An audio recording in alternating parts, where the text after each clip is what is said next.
Welcome to Taiwan. Thank you. Could you introduce yourself? Sure. Should I talk to you or to the camera? Oh, I think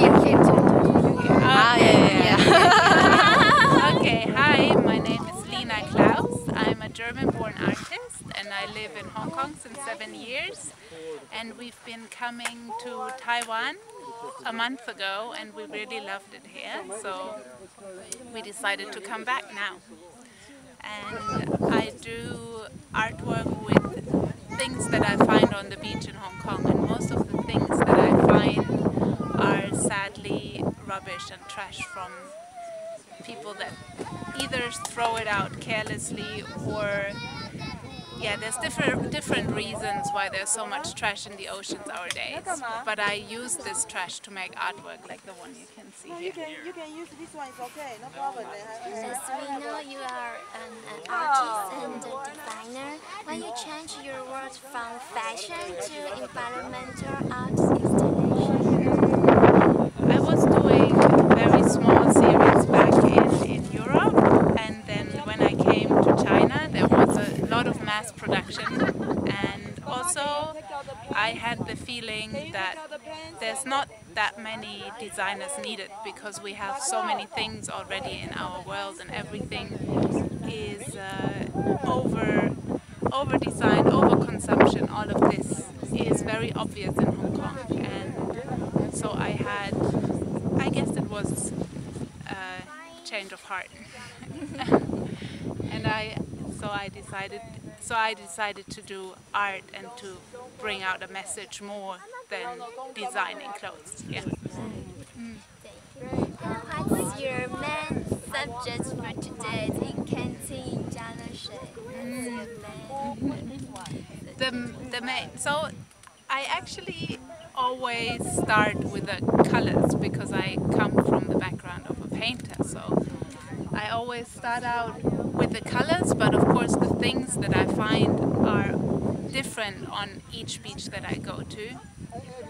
Whereas I have to say that the things that we find today, when we came to the beach, it looked really clean, and we were almost thinking, oh, maybe there will not be enough rubbish to make an installation. But then once you look more closely and you go into the undergrowth and you look under the rocks where the rubbish gets trapped, we found so much today. And coming back to your question, I think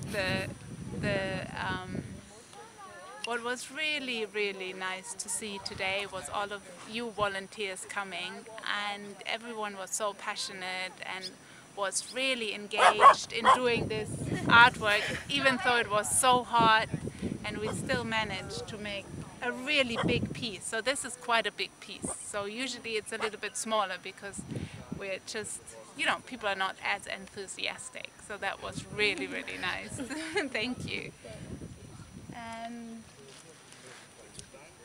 the plastics are pretty much the same as in Hong Kong. The bottles are a little bit different. I heard that the brown bottles is an energy drink apparently. So I guess Taiwanese people drink a lot of, maybe the surfers need a lot of energy drinks. And then I found a little sponge, which was the real sponge.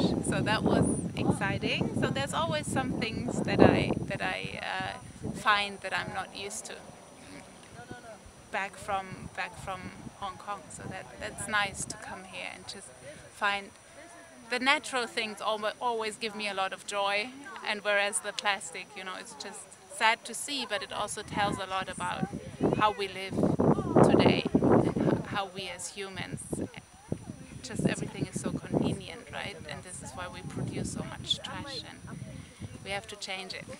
Yeah. And the last question, could you give us more suggestions to reduce this kind of plastic? I think the way to do it is that pretty much every person for him or herself has to decide not to use the plastic. So for example, I always bring the reusable plastic, which is made out of metal. So just reject any plastic bottle that's filled with water.